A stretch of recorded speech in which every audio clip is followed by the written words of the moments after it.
Okay, if you saw my other video talking about how balance doesn't equal fun, you might have heard me say something along the lines of the perception of fairness. And the perception of fairness matters more than what is actually fair because of the fact that the if the player is playing a game that they perceive to be fair, they'll play it for longer. But the moment that they can start blaming the game for their losses, this is the moment they're going to stop playing. And this season was known as the flyer season, the flyer meta, because of the fact that flyers were being picked more often. They were perceived to be very strong. When in all actuality, if you look at the data here, the flyers, even though they performed generally above average, were not the highest performers in this season. The highest performers in this season were still dive heroes. Dive heroes were outperforming them by quite a bit. Even Iron Fist, who we thought was gutted after the last balance changes, was actually still performing quite a bit better than a lot of the flyers.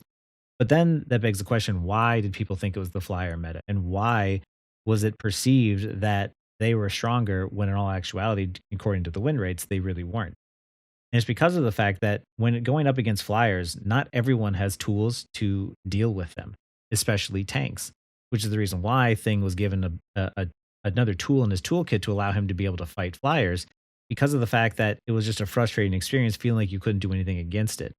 This is why it's important that in the game you're thinking about counterplay. If the player feels like they have the tools in their toolkit to be able to outplay their situation, they'll keep playing for longer. So Thing, who didn't have anything to deal with all these flyers that were being introduced to the game, had to have something in his kit, not just because of the fact that his win rate was low, but because of the fact that you wanted players to be able to play that character and still feel like they had some sort of way to secure a victory if they were on that hero. And there's a lot of different things you can do when it comes to balancing and tweaking in the game. And the first one is you can balance the numbers. It's just the damage numbers go up or the damage numbers go down, etc. Like that's just tweaking numbers. And tweaking numbers is important to get the win rate in that area. But then when it comes to the perception of fairness, if the win rate is relatively on par with, what you might expect, say for instance like Punisher has a pretty close to 50% win rate. He doesn't do generally super amazing. He doesn't do super poor. He's right where he should sit. But people thought that he was being oppressive. So then you have to ask yourself, okay, well, what is the part of his kit that's feeling too strong? What is the part of the kit that makes players feel frustrated to play against it? And from the balance changes, it looks like they're addressing his turret. The turret might have been the frustrating factor for the Punisher. So they tweaked one part of his kit to be a bit different. So that way people would feel that it was more fair to go up against the Punisher. The other thing that you can do is you can rework the kit. And that is what they did with the Thing, where he's already sitting on a really low win rate. But what he needed was another tool to be able to handle all the flyers in the game. And that's what they gave him. So reworking the kit is another thing that could be done. And the third thing, which is not really done in the game, but is also equally important, is educating the players to how to counterplay these situations, right? That's where my channel comes in. And what I try to do here is that hero based shooters are really fun, they're really great, but they do a really terrible job of educating you as to like how to actually win the game. They don't really explain it to you. They kind of just expect you to play and hopefully understand or learn, or YouTubers like me pop up. We try to have to explain to you sort of the nuances of strategy around, playing around the objective and off angling and whatnot. So these are three different ways in which you can help players feel like they have more control over their games and what you can do to make the experience more enjoyable. And even then, if we look at other ranks, because Celestial and above, I understand is a small percentage. If we go lower down, we can take a look at gold, right? Gold is another one where we see Black Panther has a crazy high win.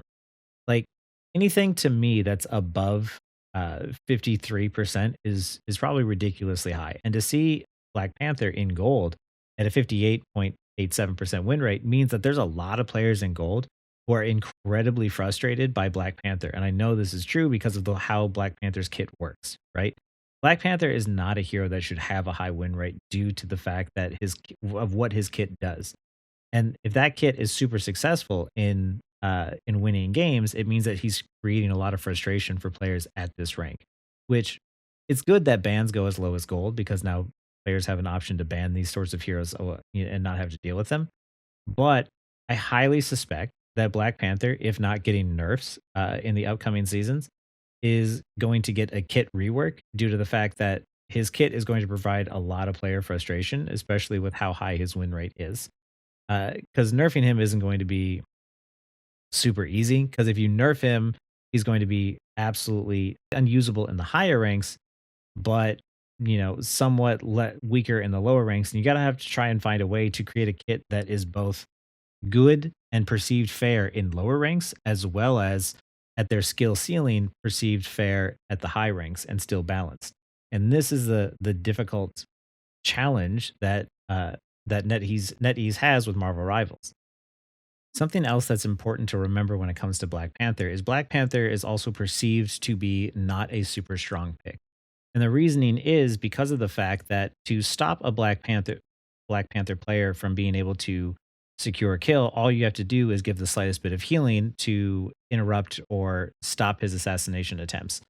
It's also very easy to poke him out and do a little bit of damage to get him to not be able to engage in on your backline. However, what the value that Black Panther creates isn't just from securing kills, but from the distraction he creates by attacking the backline because you have to do something about a Black Panther attacking one of your supports. So you have to pull attention away given that moment, which allows the front line to fall over. This creates another problem where it's frustrating for the support players who are trying to defend themselves, where they don't get to do anything other than just try and survive the dive attack. And the front line gets frustrated because of the fact that they're falling over because they don't understand that the Black Panther is diving their backline. The Black Panther player also doesn't feel fully rewarded because of the fact it feels like they don't get to secure kills either. It doesn't feel like they're being effective when in all actuality that they are. So this is something that I believe that the design team is going to have to do or to tackle, which is probably going to eventually get to a point where Black Panther might be reworked. So that way it feels not only fair to play against, but it feels fun for the Black Panther player. And it feels more fun for the tanks who don't quite understand that, where their heals are going. This is going to be something that I think that they're going to have to tackle very soon because of the sudden popularity of Black Panther lately and how well he's performing across all of these ranks, even all the way up into Celestial still. A good example too is another one is Magic. Magic is a hero that doesn't get banned very often, doesn't get talked about very often because of the fact that even though she has a high win rate, she's perceived as fair to go up against. The reason why is she moves much slower, she has combos, you can see her coming. Black Panther, typically the way his kit works is he just sort of deletes you. Magic can delete you, but it seems much harder and it seems much slower. So this is the reason why not gonna see Magic banned as often, but you will see Black Panther banned. It's also still very possible for a character or a hero to have a negative win rate or a below average win rate, such as Hawkeye and even Star Lord, who don't perform as well, but still get perceived to be powerful because of the way their kit works. Hawkeye, whose one shots are incredibly frustrating to go up against, doesn't actually perform that way. Even in Celestial and above, Hawkeye is still down below the 50% rate. And Star-Lord as well, who has one of the stronger DPS ultimates, actually doesn't perform all that well. This is how it's a difficult balancing game when you're not just trying to make sure that win rates are equal in terms of like getting it closer to 50% so it feels more fair. It's also a balancing game of, well, how do we address the situations where players feel like something is unfair to play against when in all actuality it might be? This is sort of what Blizzard always, shot themselves in the foot with by always citing like win rates is they'd say like, oh, well, they actually don't perform that well. That's right. But the perception of fairness matters far more than what the win rate says, right? Because no matter what you do in these games, like getting one shot is always going to be a frustrating experience.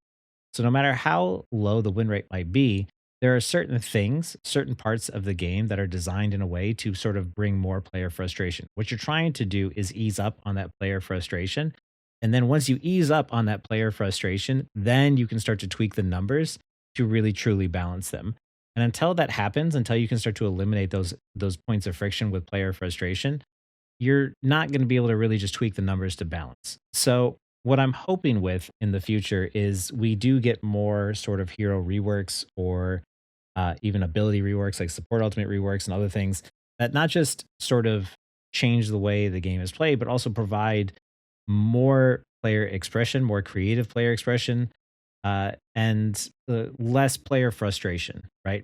The the ideas that I've had when it comes to like the support ultimates, everybody always thinks that like, oh, well, then you're just going to make DPS ultimates super strong. I don't want DPS ultimates to just get team wipes. What I want is I want to make sure that if Luna ults and she ults late, or if Invis Woman ults and she ults late, that even though she missed out on saving her teammates, perhaps she could still use her ultimate in a secondary way to help her other teammates who are still alive secure more kills and hopefully turn the fight back around.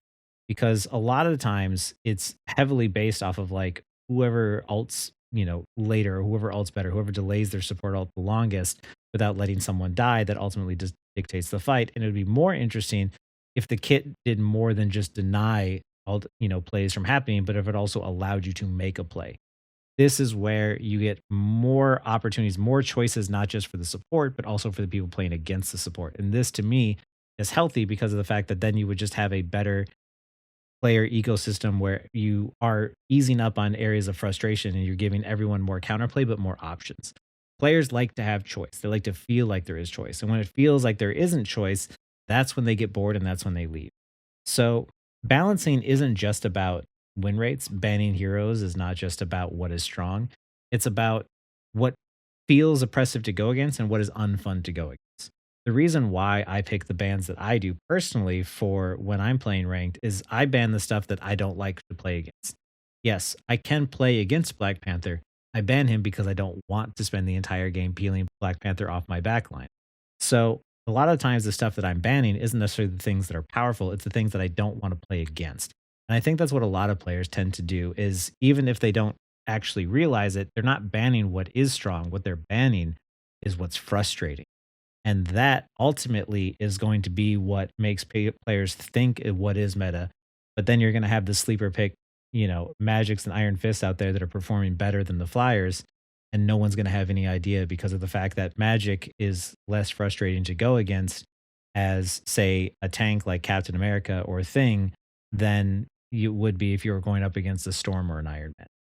A lot of times when I'm talking about balance in a game, I'm mostly talking about the perception of fairness more than I am talking about the win rates. Win rates are easy to adjust. Tweaking numbers makes win rates go up and down. What isn't easy to adjust is making sure it feels fair in the environment and in the game. What feels fair is far more important than whether or not it is strong.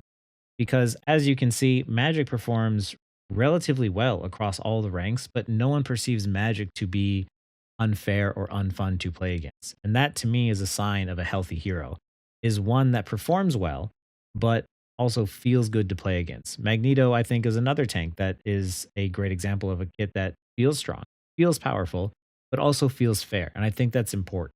And what I want to see a lot of times in these hero shooters is I don't want to see win rates go up and down or things get tweaked to be stronger or weaker.